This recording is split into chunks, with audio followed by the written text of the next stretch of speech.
¿Qué tal? Muy buenas noches, bienvenidos a la sexta emisión de Código Penal, Radiografía del Delito, el primer programa sobre casos policiales de la televisión jujeña. Buenas noches, colega Álvaro Tejeda, ¿cómo anda? Julio, buenas noches, ¿cómo estás? Bueno, un caso escalofriante el de hoy. En la jornada de hoy vamos a hablar del femicidio de Yara Sabrina Rueda, esta joven palpaleña que fue asesinada el año pasado. Por esta época, en 40 días, durante la pandemia en la provincia de Jujuy, se han registrado 5 femicidios. Uno de ellos ha marcado a fuego a la sociedad palpaleña y tiene que ver con la desaparición y el posterior hallazgo del cuerpo de Yara. Este es el informe.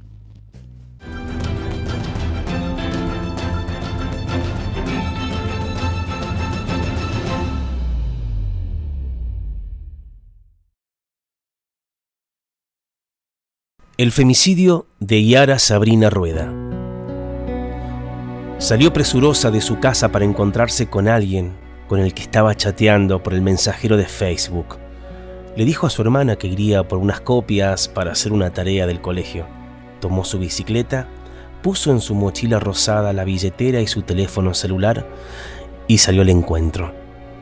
Esa cálida tarde del 23 de septiembre del 2020 es la fecha que cambió para siempre la vida de la familia Rueda, luego de tomar conocimiento de la desaparición de Yara, de apenas 16 años, y 5 días después su cuerpo apareció enterrado en un descampado del barrio 2 de abril de la ciudad de Palpalá, a menos de 1 kilómetro de su casa. Fueron 5 días de angustia que la sociedad jujeña vivió en plena pandemia. Es que los jujeños apenas nos reponíamos de la consternación que había provocado el femicidio de la joven abrapampeña Cecia Reinaga. Toda la ciudad de Palpalá buscaba desesperadamente a Yara y a Gabriela Cruz, quien luego también iba a aparecer asesinada en las serranías de Zapla.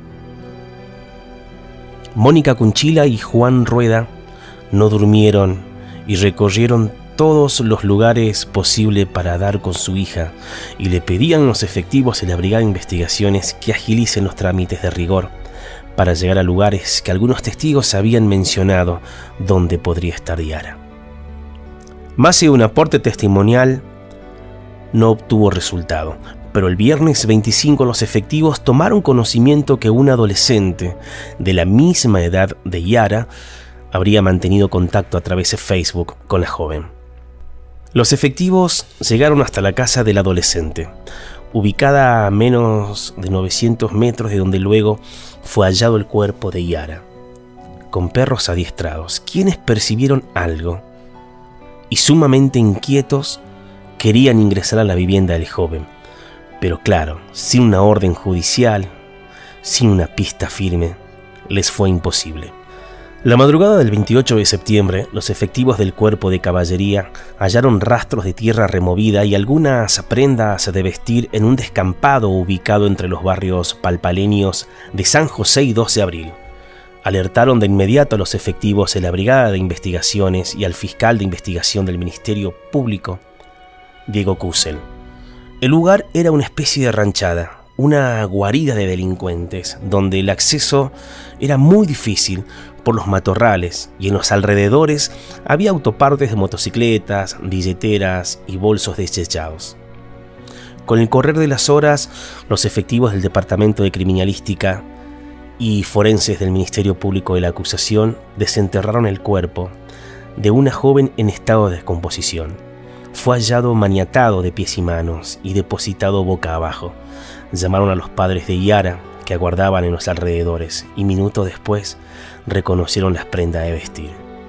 La contextura física de Yara Sabrina Rueda, la joven que era intensamente buscada desde hacía 5 días. Momentos de tensión se vivieron allí. Es que se había dispuesto un impresionante operativo policial con más de 500 efectivos policiales para no dejar pasar a nadie, y Mónica Cunchila los enfrentó y reclamó a los efectivos por qué no utilizaron todos esos policías para buscar a su hija los días previos. La autopsia determinó que se trataba de Yara, que había sido estrangulada a las pocas horas de haber desaparecido y abusada sexualmente, presumiblemente en el lugar donde hallaron su cuerpo. Por el hecho se detuvo a las pocas horas a un hombre de 43 años, Orlando Cachizumba, y a otro de 25, Mauricio Abad, y se secuestraron un vehículo marca Volkswagen Gol de color rojo de propiedad del primer inculpado y que estaba estacionado muy cerca de la casa del adolescente que habría contactado a Yara. Mientras toda la ciudad de Palpalá buscaba a Yara Sarina Rueda, Cachizumba y Abad permanecían ocultos en una finca en la ciudad del Carmen o en mediaciones, y según se pudo establecer, según sus propios dichos, estaban prófugos por una orden de detención que pesaba sobre ellos, pero en una causa de supuestos robos en Casas Quinta en Yala. Entre el 10 y el 11 de noviembre del 2020, el teléfono celular de Yara se activó en un barrio de la ciudad de Palpalá y los efectivos de la División de Delitos Complejos procedieron a la detención de un hombre, quien manifestó que su sobrino de 16 años se lo había vendido. Se trataba nada más y nada menos del mismo joven que había contactado a Yara la tarde de su desaparición. La justicia sostiene dos hilos investigativos que llevaron a estas firmes pistas e imputar a Cachizumba y a Abad por homicidio doblemente agravado, por alevosía y femicidio, y sobre el adolescente recae la imputación de presunto autor del delito de homicidio triplemente agravado con alevosía por el vínculo y femicidio. El miércoles 8 de septiembre del 2021, el fiscal Diego Kusel realizó ante el juzgado de violencia de género el requerimiento de prisión preventiva en contra de los imputados mayores de edad y solicitó, además, disposición provisional del adolescente sindicado como el autor del cruento crimen. Uno de los efectivos que estuvo a cargo de la investigación confió off the record a un periodista que nunca había visto un ser con una mirada tan perversa como la del adolescente imputado. Pareciera que disfruta cuando habla cómo mataron a Yara, había dicho. El mismo joven le contó al investigador, sin titubear, que tenía el celular de Yara enterrado, que le gustaba enterrar cosas y cuando necesitaba plata para seguir consumiendo drogas, no le quedó otra que sacar el celular y vendérselo a su tío. El femicidio de Yara Sarina Rueda caló hondo en nuestra sociedad. Pero entre tanta angustia, bronca e impotencia, Mónica Cunchila utiliza todas sus energías para reclamar justicia para que ningún crimen quede impune. Desde entonces, todos los martes de cada semana encabeza la Marcha de las Velas, que se replicó en toda la provincia e incluso en las metrópolis de Córdoba y Buenos Aires.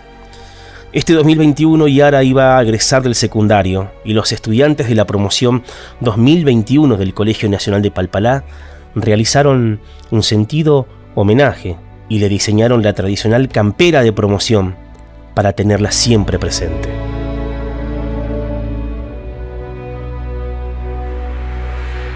El 13 de noviembre del 2020 se publicó en el Boletín Oficial la Ley Provincial 6186, denominada Ley Yara, Declaración de Emergencia Pública en materia de violencia de género. La misma fue sancionada el 29 de octubre de ese año.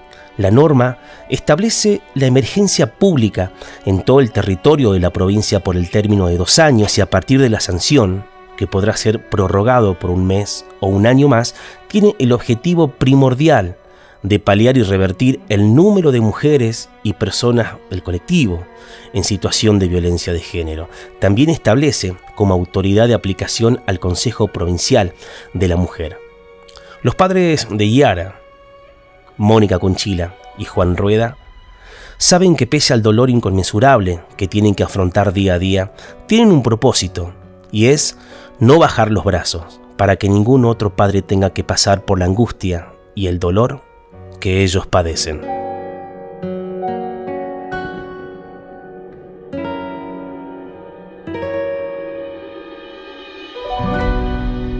¡Yara Sarina Rueda! ¡Presente! ¡Ahora! ¡Siempre! ¡Ahora! ¡Siempre!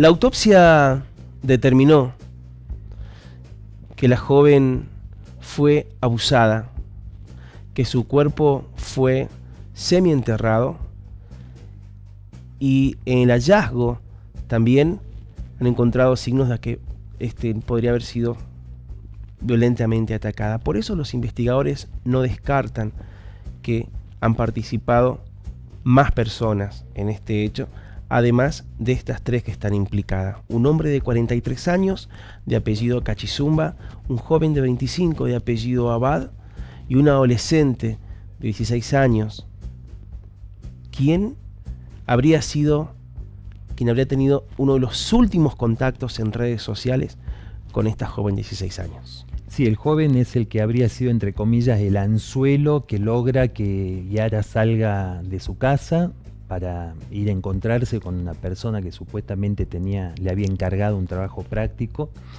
Pero pongamos un poco el foco, Álvaro, en el tema de la violencia, ¿no? La violencia y no voy a hablar solamente de la violencia contra la mujer. Hay violencia de todo tipo en la sociedad. La Argentina está sufriendo un problema serio. Por cada mujer de estos 251 femicidios que se comprobaron el año pasado, hay 8 hombres. Digo, para dar una imagen de cómo la violencia nos ha invadido, ¿no? Y en cuanto a la violencia de género y a la violencia contra la mujer, decir que, si tenemos en cuenta las comparaciones, los nuevos casos que el Ministerio Público de la Acusación confirman para Jujuy el año pasado, triplican la media nacional, ¿no? Esto para tener una idea del grave problema que estamos viviendo y de la necesidad de que las autoridades y la sociedad en su conjunto se movilicen. En el segundo bloque vamos a hablar con la mamá de Yara, con Mónica, que nos va a contar la pesadilla que vivió.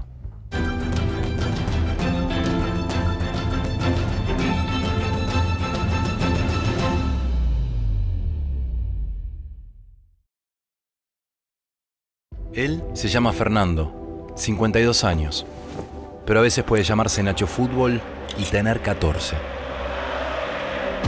Otros días puede ser Iván Leyenda, fanático de los juegos online, o también @Sabritrap.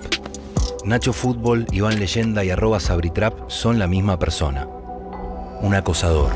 El grooming es el acoso sexual contra niños, niñas y adolescentes por parte de un adulto a través de medios digitales.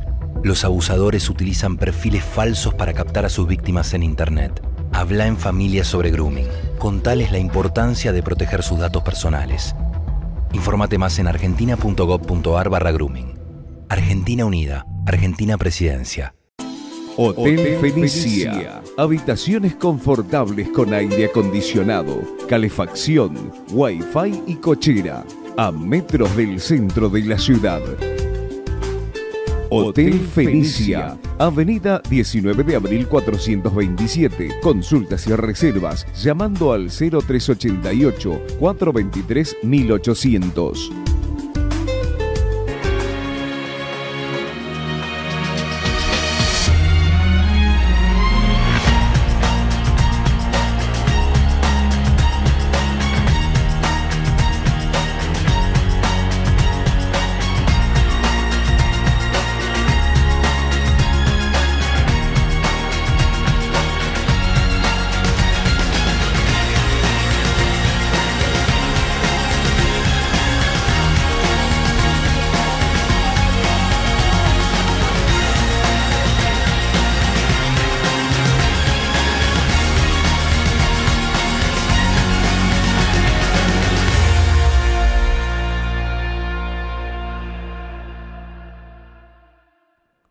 Después de este informe del femicidio de Yara Sabrina Rueda, la investigación penal preparatoria está en su etapa final.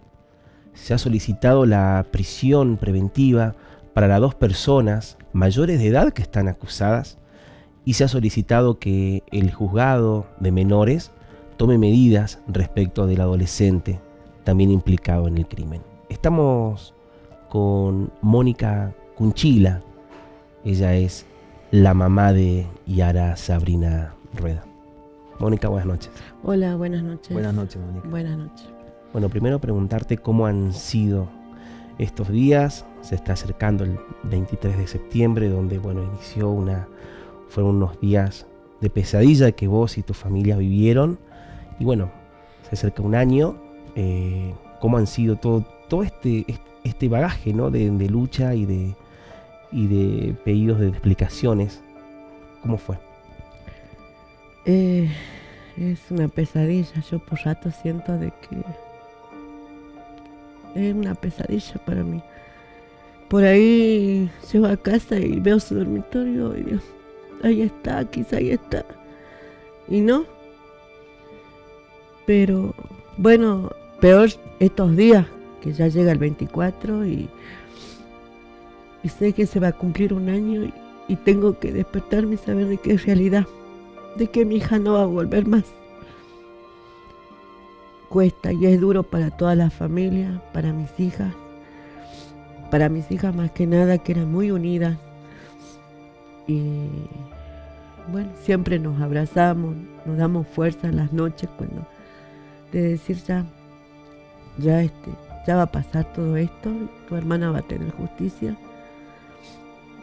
Es lo único que nos podemos, es el abrazo fuerte, que quizá a veces no hace falta muchas palabras, pero con el abrazo el consuelo de saber de que Yara no está y no va a volver.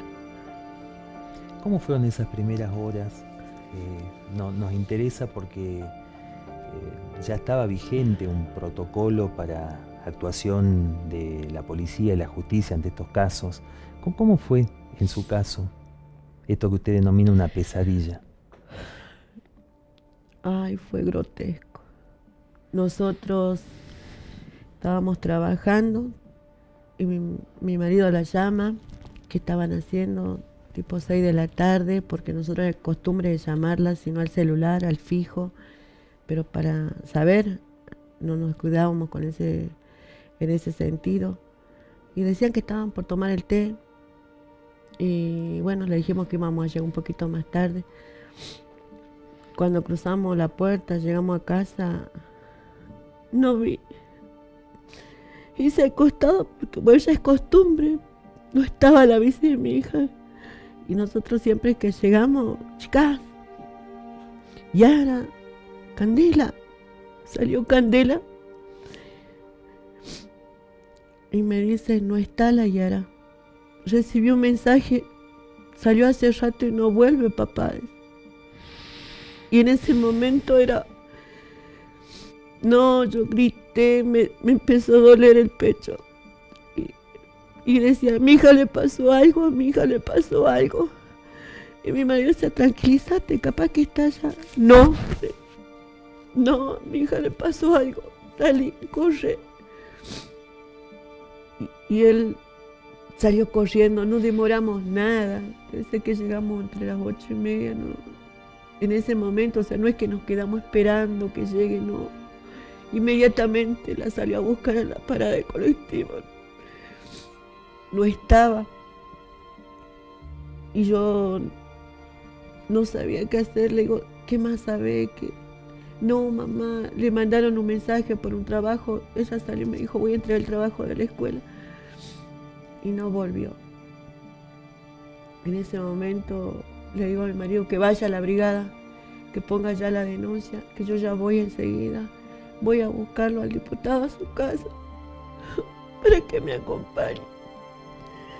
Le dije a mi hija, cerra la puerta, no salga. Mi marido ya se había ido a poner la denuncia y yo salí loca. Tomé un primer remis que me lleve a la casa del diputado Amaya. Le golpeaba la reja, que salga, que se apure, que por favor me acompañe, que mi hija se la robaron. Y él me pidió que me tranquilice, me acompañó.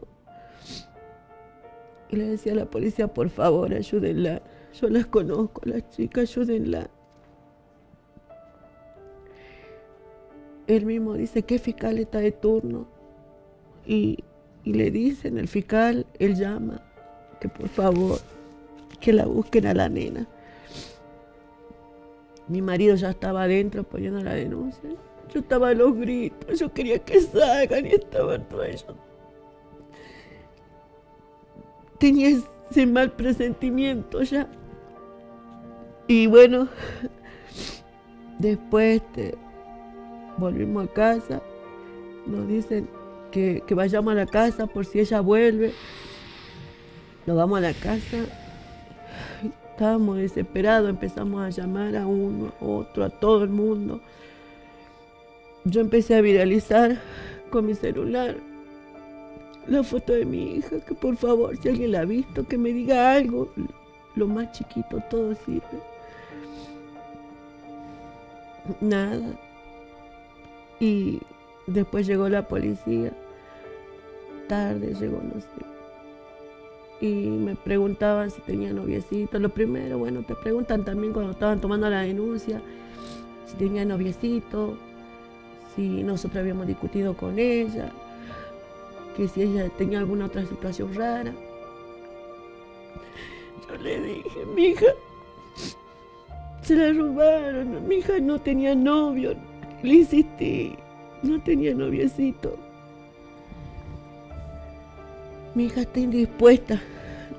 Me hizo una cara de asco. Como si eso sería un pecado, estar indispuesta. Y bueno, después ya nos fuimos. Mi marido salió con algunos amigos porque le decían que la habían visto cerca del Escaño. Fue con algunos amigos a buscar. En ese momento también vino la policía. Claro, ahí vino. Nos dijeron que un supuesto tatuador, que había un sobrino, dijo, dicen que se fue con su novio el tatuador. ¿Qué novio el tatuador? Nos fuimos a verla a la nena que decía eso, con la misma policía.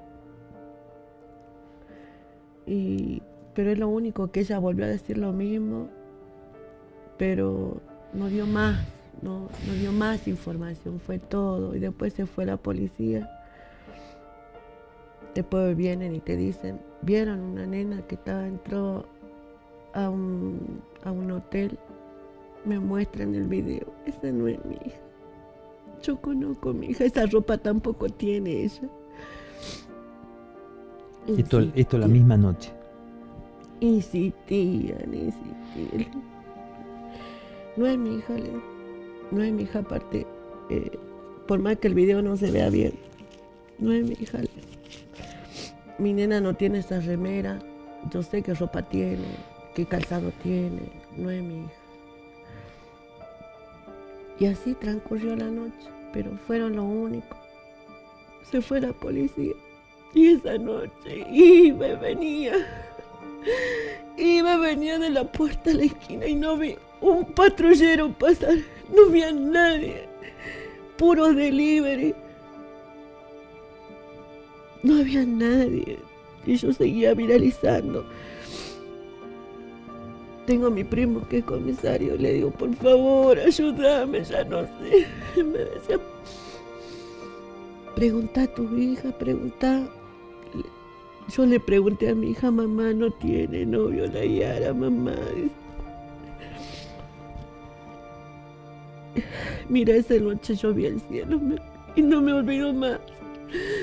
Toda la luna llena le pedí a Dios que me la ayude, que le dé fuerza, que se escape, porque yo sabía, mi hija se la llevaron. La llamaba a su celular, estaba apagado, se lo apagaron el celular, se lo quitaron, estaba segura de eso. Desde ese día me llamaban y me cortaban de un número privado. No podía seguirlo. Yo, hija, Sobó. Nada. Al otro día me llaman o viene otra vez el comisario o me llama un chico y me dicen, señora, dice mi mamá que parece que la reconoció a su hija, pero tengo miedo, voy a ir a su casa. Le dije que vaya. Lo hablé al comisario. Se lo llevó al señor que supuestamente había visto una nena así. Nunca más lo volvió a ver el señor ese. El comisario no me dijo nada. Si era, no era, no sé. O sea, todo apuntaba por ese sector. Ese sector, quería preguntarte, Mónica. Vos vivís en San José, ¿verdad? Para llegar al barrio 2 de Abril, ¿hay un solo camino? ¿El que frecuentemente se utiliza? No, tenés varias varias calles que entran, que van para ahí. También por San José, yendo hasta el fondo, hay unos yuyarales, muchos caminos alternativos que la misma gente ha hecho por medio de los yuyos, esos caminos. Después tenés las calles de Porcina. ¿Y por ahí fue encontrado el cuerpo de Yara, por ese lugar? Sí. Digamos, entre el barrio 2 de Abril y San José, sí. Muy cerca de tu casa. San José, a 8 cuadras de mi casa. 8 cuadras de tu casa. 8 cuadras. Vos mencionaste a un tatuador. ¿Es la persona menor de edad que se encuentra detenida e investigada como uno de los coautores del crimen? Aparentemente sí. Sería uno de los responsables que la sacaría a mi hija de la casa. ¿Ellos se conocían de antes? Sí, el menor era compañero del colegio de la primaria de Yara. Y bueno, después de que salieron en la primaria, que yo tenga conocimiento, ya no se volvieron a ver más porque iban a distintos colegios. Quizás por ahí, no sé, pero que yo sepa, sí, no. Y yo le pregunté a mis hijas y ellas me decían que no tenían trato con este chico. Pero usted dice que salió justamente por una cuestión que tenía que ver con el estudio, que a ella le habían pedido que haga un trabajo práctico, una cosa así. Claro, a ella le habían encargado un trabajo práctico 20 días antes. Ella me había dicho a mi mamá, me encargaron un trabajo práctico de historia, porque ya le había rendido historia, le había ido bien. Y ella misma me dijo, mamá, y le digo, pero si es tu compañero, o sea, deben tener todo lo mismo. Y me dice, no, pero es de otro colegio. Bien. Y bueno, quedó ahí. Y le dije, ¿a cuánto lo pensás vender? Porque en ese momento todo el mundo vendía los trabajos prácticos. Y le digo, déjate de joder, Yara, que estudie. Si es fácil la historia. No, o sea, no fue lo único que después yo, cuando fuimos a hacer la denuncia, sí le decía al comisario, alguien le encargó un trabajo práctico, pero no recordaba. Bien. No recordaba nada. Fueron 5 días terribles que vos y tu familia vivieron, desde el momento de desaparición de Yara hasta que te enteraste del hallazgo del cuerpo de ella, en un descampado, en una zona que tendría que haber sido rastrillada, cerca del barrio 2 de Abril. ¿Cómo te enteraste vos de eso? Y bueno, en la mañana cuando, me habían dormido a mí, me habían medicado para que descanse, no venía durmiendo nada, ya había perdido la noción de los días, las horas, todo. Cuando me despierto, digo, ¿para qué recibí? Me había dado en el hospital una pastilla, tenía mi azúcar muy elevada, ya el estrés. Me despierto y me baño, me voy urgente al IPF. Ya no podía seguir esperando que me lleguen las noticias a mi casa. Me fui ya mi marido había salido. Cuando vi toda la gente, caballería, infantería, los gomones, todo, con la policía. Digo, bueno, por fin están buscando a Yara. Pero ya con esa sensación de pérdida, esa sensación de ausencia. ¿Desde ese momento la sentías? No. Desde el primer día. Desde pasada las 12 de la noche, que estaba en la esquina, miraba a la luna y le pedía a Dios que me la cuide. Sentía algo de miedo, algo de que te da acá en el pecho, y te juro, No sabes para qué lado ir a esa hora de la noche, ¿no? Querés dividirte en miles y no podés. Mi marido salió a recorrer esa noche con los amigos por los lugares donde le dijeron. No se movía nada, no había un alma, no había una patrulla, no había nadie recorriendo. Y yo en mi lado lo único que veía los delivery, nada más. Y bueno, cuando veo que la gente se empieza a volver, mi prima me mira y me dice, subí a la camioneta, vamos a traerlo a tu marido. ¿A dónde? Le digo, vamos para allá. No me quería decir nada, lo único que me dijo, tenés que ser fuerte, pedile a Dios, sé fuerte, por favor, tenés que ser fuerte. Y a medida que íbamos vi en la costada de la ruta la gente amontonada, ya desesperada porque eran muchos días, no aparecía mi hija y también había otra chica más desaparecida en Palpalá. Ya era una locura todo. Y cuando llegamos ahí, me bajé de la camioneta, lo vi el comisario Cruz que venía de ese lado. No miré, le dije, que la busque a mi hija. Y le decía, le dije, y él pasó callado. Pasó callado y se fue. Se fue y yo corrí, quería entrar a abrazar a mi hija, no sabía cómo estaba, no sé. Pero cuando vi que estaban vestidos de blanco, ya está muerto. Era una locura. Quería que todo sea mentira. Me decían que no podía entrar, que iba a entorpecer la escena. Era como que no era acá, era nunca pasó esto acá, o quizás uno es ajeno a veces a estas situaciones. Uno está de la vereda del frente y cuando te pasa no lo puede creer. Y bueno, después nos llevaron al SIC, nos iban a informar, pero ya sabíamos. En el SIC la desesperación de la familia, mi mamá que casi se me va, mi marido que le pegó una piña a la pared, y yo que miraba todo. Y que lo único que decía, tengo que estar mejor, tengo que estar bien, no me puedo caer, tengo que ser fuerte, lo único que me repetía, tengo que ser fuerte por todo, tengo que ser fuerte.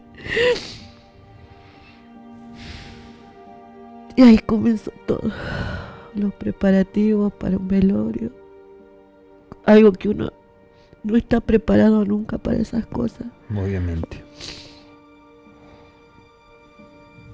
Un juramento que le hice a mi hija, de no voy a descansar hasta que paguen todos los responsables. ¿En qué momento, porque me imagino que usted no vio el cuerpo, ¿no? Pero en qué momento se entera de cómo podían haber sido los hechos? Ni idea, ya no. Lo único que me decían era, cuando el abogado, escuchaba voces que me decían, necesitas ya un abogado, me daban un número, otro número y así. Y después cuando llegó el abogado, nos dijo que lo esperamos en la comisaría, en la brigada, lo esperamos. Él llamó, pidió el informe, o sea, él se presentó, habló con el comisario, le preguntó si realmente trabajaron. Previo a eso, que llegue él, nosotros habíamos entrado y le digo al comisario, ¿usted trabajó bien? Vengo a retirar la constancia de la denuncia. Y le pregunto, ¿usted trabajó bien? ¿Usted cree que trabajó bien buscando a mi hija? Y él me dijo sí. Y le volví a preguntar, ¿usted cree que su gente trabajó bien buscando a mi hija y no se fue a tomar una cerveza y comerse un sándwich? Señora, yo hablo por mí.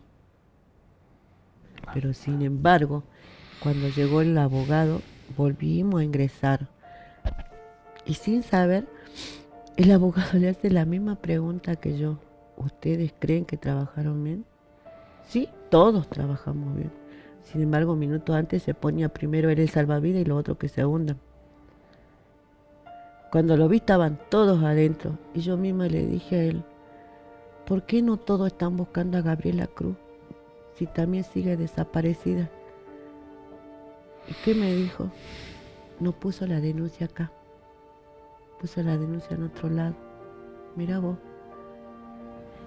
Y esto tendrían que haber salido así se han manejado con mi hija. Como puse ahí, entonces no, las otras comisarías, nadie participaba de la búsqueda de mi hija. Nadie, solamente ellos. ¿Por qué tanta mezquindad de información? Y así pasó con el caso de mi hija, lo manoseó totalmente, porque fue a la brigada, de la brigada fue a delitos especiales, a Complejo. a leyes especiales, y de leyes especiales a delitos complejos. ¿Y qué le dice el uno al otro? Bueno, listo, dame el expediente, pero vos no te metas. Ah, bueno, listo, dame el expediente, pero no. ¿Cómo es eso? ¿Cómo? Si el uno ya sabe, no se junta y dice, mira, yo ya averigüé tanto, me dieron este dato, acá podemos hacer esto, te puedo ayudar. No. Sí, en ese sentido se perdió mucho tiempo en esta disputa, ¿no? De la brigada y delitos complejos. Estas dos entidades policiales que deberían trabajar en forma mancomunada perdieron tiempo en, por así decirlo, tironearse la investigación penal preparatoria, las primeras informaciones que se tenía el hecho para dar con los presuntos autores. Exactamente. El día viernes, y eso está en la causa, que han convocado a la gente para buscar a mi hija a las 6 de la mañana. Eran las 2 de la tarde y no llegaba la autorización. Se tuvieron que retirar todos, porque sin autorización no sale nadie a rastrillar. Y está en la causa. ¿Por qué? Que no le importó la vida de la gente. Yo me enteré después que pasó todo esto, digo, ¿por qué? Especulaban, no, se fue con el noviecito. Igual era una menor de edad. Lo único que tenían que hacer es salir y buscarla. Han esperado. ¿Cuánto esperó un fiscal para firmar una autorización para rastrillaje? 5 días. Le pedí, le rogué, búsquela en el celular, por favor, ustedes saben, ustedes pueden, yo no. Nunca le llamé de nuevo al diputado, por favor, haga que destraben, por favor, no, necesito que den con la antena del celular. Y él me decía, Mónica, ya hice lo que pude. Y nada. Le decía a todo ello, pidan el informe del celular, por favor. A la de leyes especiales. Sí, ya mandamos, pero bueno, se demora.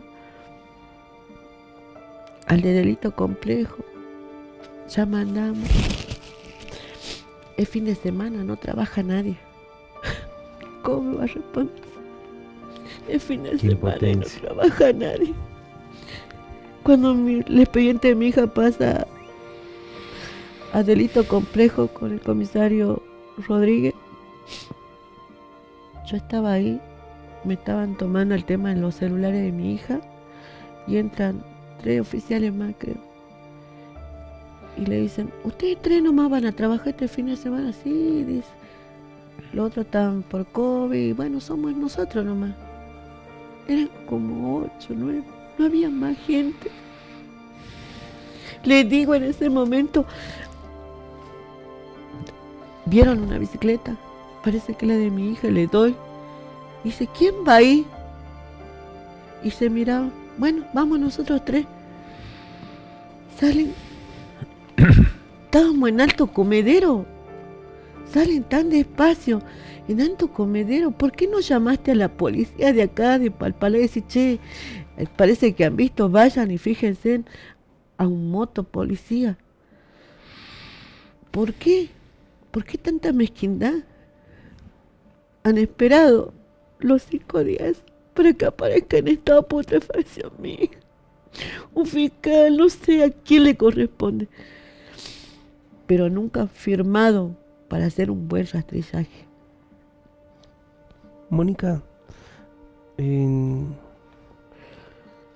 aparece en el mes de noviembre, se activa una celda del teléfono celular de tu hija, alguien lo prende al teléfono.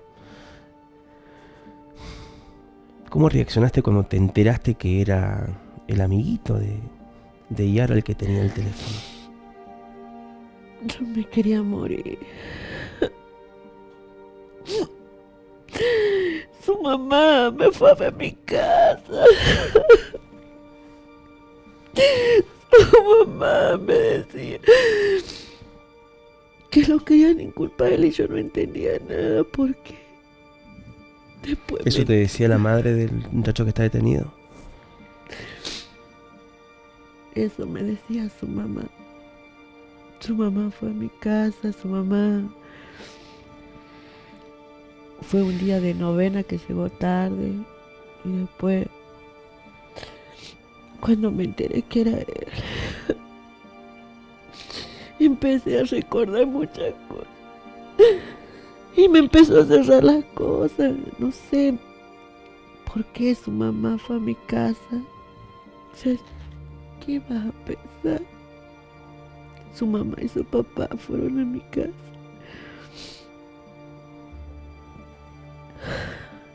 Yo, mira, me mantengo calmada y a veces llorar me hace mejor y me mantengo calmada por Yara, porque cuando yo me enteré eso, otro en mi lugar hubiese reaccionado de otra forma. Pero mi hija era calma, mi hija era así, re tranquila, una nena que no le gustaba los problemas, y lo hago por ella. Trato de conservar la calma en memoria de mi hija, pero no he perdido, trato de no perder, como dicen los estribos. Sí, sí. A pesar de que me enteré, a pesar de que leí el informe, cómo se le encontró a Yara, cómo me la ultrajaron, cómo ellos no tuvieron piedad, me la amarraron con soga, me la asfixiaron, hicieron que, suena cruel lo que voy a decir, mi hija tenía sus ojos secos, se había mordido la lengua, la enterraron boca abajo. Y saber de que estas personas quizás han sido, porque hasta que no salga el juicio directamente no los pueden culpar.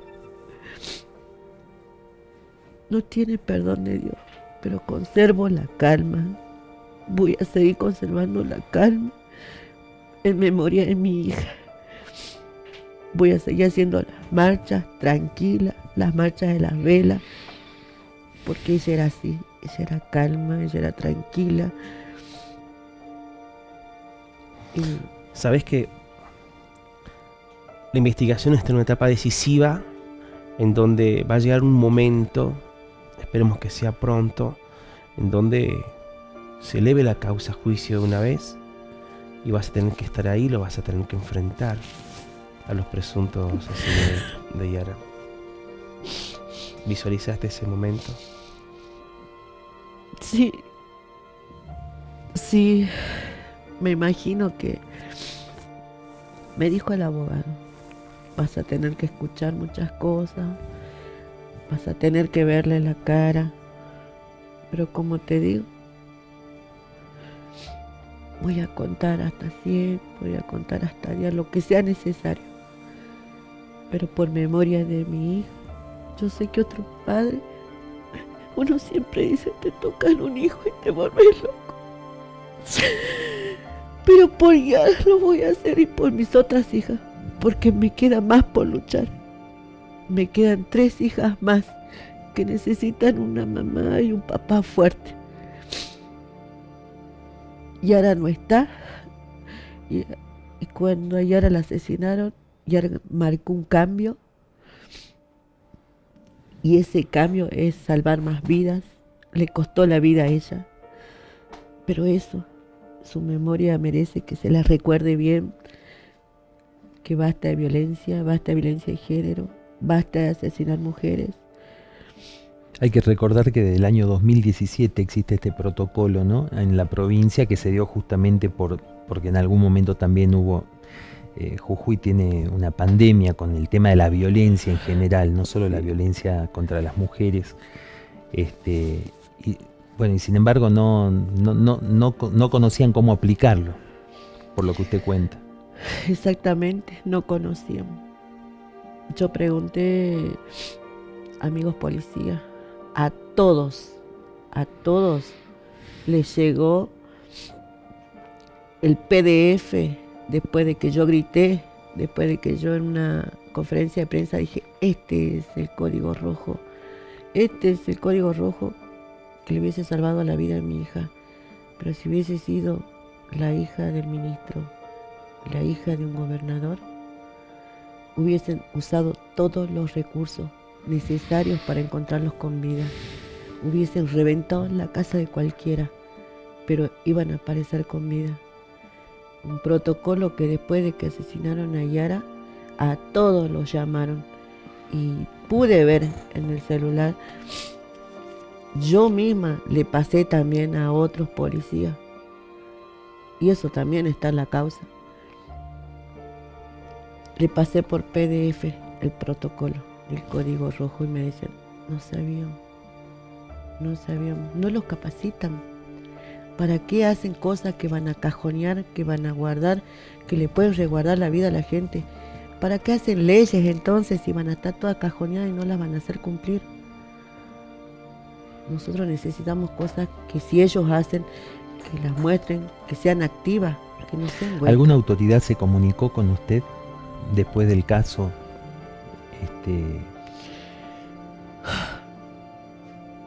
Cuando veníamos en el vehículo, que todo el mundo dicen que hablaron con usted, el gobernador. Lo único que el señor gobernador hizo, sí veníamos en el vehículo trayendo la unita de mi hija caliente, nos dio el pésame. Y bueno, no era momento de hablar. Es el único cruce de palabras que tuvimos con él. Y nada, ¿cuánto te dura? 2 minutos, 1 minuto. Y después, una noche se acercó la señora, la ministra Sarapura, que bueno, se acercó tipo 11 de la noche para darnos el pésame. Y le dije que nadie estuvo a la altura de lo que me pasó. No usaron los recursos porque en ese momento yo ya sabía el código rojo. Nos dejaron solos. Nos dejaron totalmente solos. Sí, me pedía que por favor, si era necesario hablar con el gobernador. ¿Qué voy a hablar? No tengo nada que hablar con él. Acá tiene que intervenir la justicia, tienen que trabajar, hagan su trabajo. Que la causa avance. Quiero respuestas. Es 1 año, el 24 ahora de septiembre va a ser 1 año que no tengo a mi hija. Yo no tengo nada que hablar con él. Ya está, él me dio su condolencia ese día, ya está, la ministra Sarapura también me dio su condolencia.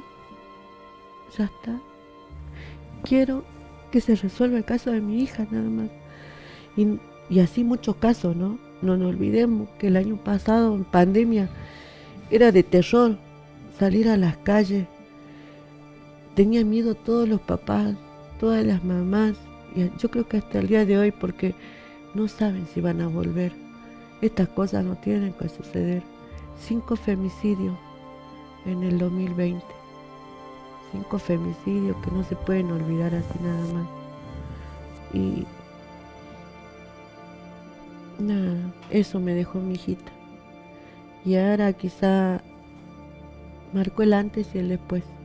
Y el después de que su mamá no se va a caer, que su mamá va a luchar, la familia va a luchar, los amigos pidiendo justicia, que el caso de mi hija se resuelva. Y también de tantos casos, tenemos el caso de Cecia Nicole Reinaga, que ahora los liberaron. Imagínate la angustia de los padres, hay que estar en el lugar de un papá. Y una lucha, ¿no? Una lucha en las calles, camino de hormiga, pero lo voy a conseguir. El juicio de mi hija tiene que salir. Y ahí vamos a estar los martes, la marcha de la vela, acá en la Casa de Gobierno, llueva, truene, granice. Ahí voy a estar. Y los viernes en Palpalá, en el horario de la tarde, 18:30 siempre. Y no nos callamos, Palpalá no se calla. En Palpalá hay de 3 a 5 denuncias por semana de violencia de género. Entonces las cosas están cambiando de a poquito. No dejemos que se está visibilizando. Exactamente. ¿No? Esto no tiene que ser algo normal. Esto no es normal. La violencia de género, los asesinatos no es normal. Esto se tiene que terminar. Queremos agradecerte por tu entereza, por tu tiempo de compartir con nosotros esta historia, pero bueno, vos marcás, ¿no? Vos lo dijiste, estás en esta lucha, no solamente defendiendo el pedido de justicia para Yara, sino para tantas personas que han pasado por esto y tantas familias que han quedado en el camino exigiendo justicia. Te queremos agradecer por compartir con nosotros esta hermosa charla. Bueno, muchas gracias a ustedes dos, gracias por el espacio, estamos en la lucha y lo invito el 24 de septiembre, la marcha a nivel provincial, la marcha de la vela, se hace un año sin Yara, una marcha con mucho dolor, pidiendo justicia y bueno, no queremos que esto suceda más en la provincia, ¿no? Gracias, Mónica, y sé que no es consuelo, pero seguramente la historia de su hija va a evitar que ocurran muchos otros casos como el de Yara. Muchas gracias. Por favor, gracias a ustedes por el espacio.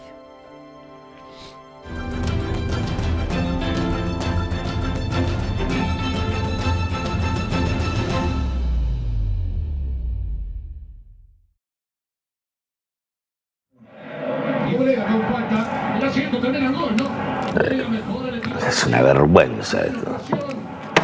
2-0, esto no se remonta más, es un desastre. Sí, es una vergüenza. Che, viejo, hay algo que hace mucho te quiero decir. Decime qué te pasa, hijo. Te quiero hablar de una mujer. ¿Qué pasa? ¿Estás mal con tu chica? ¿Eh? ¿Hay otra? No. Contame, dale. No. Puedes confiar en mí, ¿eh? La mujer es mamá. ¿Qué pasa con tu madre? ¿Hay algo que yo no sé de mi propia mujer? Mira que tu madre y yo... La maltratás, viejo. La ninguneás. Le controlás todo, lo que dice, lo que hace, si llega tarde, lo que gasta, si se arregla. Le decís cosas horribles. La dejás en ridículo adelante de todos. La tratás de ignorante, vos no sabés. Vos de esto no opines. Adelante de sus propios hijos. Parece que estás exagerando.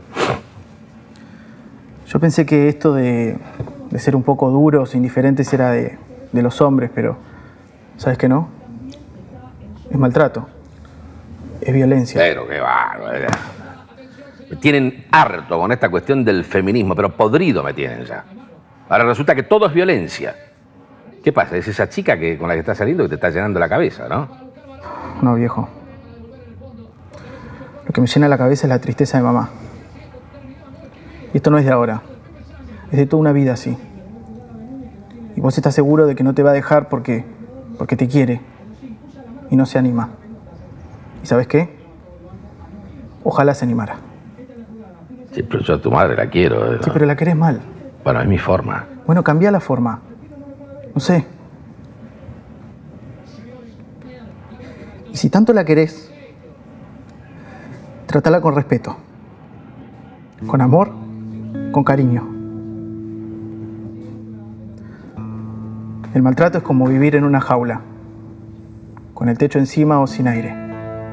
Es violencia. La violencia silenciosa y constante que no mata. Mentira. Mata igual. Mata la alegría, mata las ganas de vivir, mata la confianza y la libertad. Si conoces a alguien que está ejerciendo este tipo de violencia, frenalo. Hacele entender que no puede seguir así. Demostrarle cuánto lastima con su maltrato. No te calles. No podés quedarte callado. Y si no te animás a tener una conversación como esta, empezá por compartir el video. Es un buen comienzo.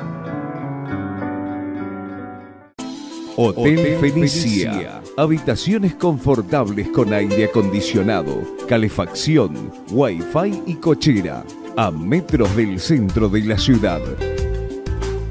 Hotel Fenicia. Avenida 19 de abril 427. Consultas y reservas llamando al 0388 423 1800.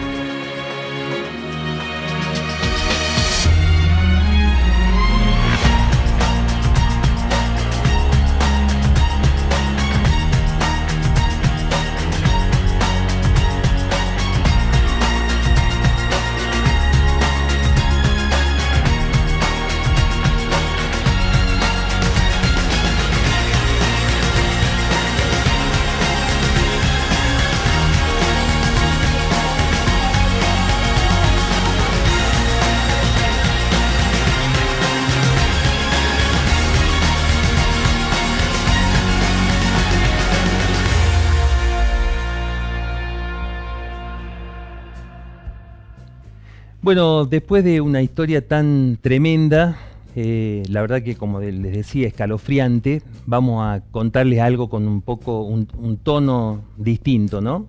Esto sucedió en Santiago del Estero, en la capital santiagueña, una cosa a la que ya nos tienen acostumbrados los delincuentes, una historia trillada, muchas veces repetida. Un joven que ataca a una chica, la golpea, esto es importante, la golpea, porque muchas veces no se da esta situación, y le arranca el celular.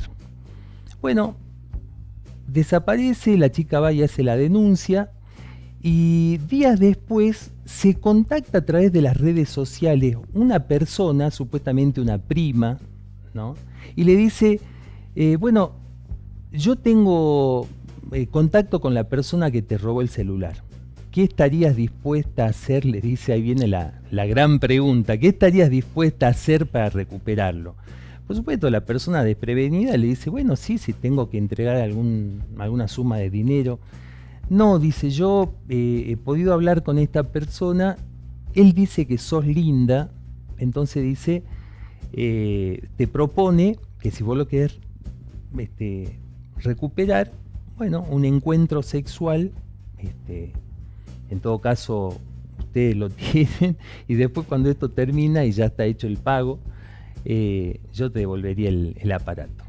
Por supuesto, la persona no aceptó, ¿no? E hizo, ¿y por qué se conoce la historia? Porque además de hacer la denuncia por el robo, fue nuevamente a una comisaría y denunció esto como una extorsión.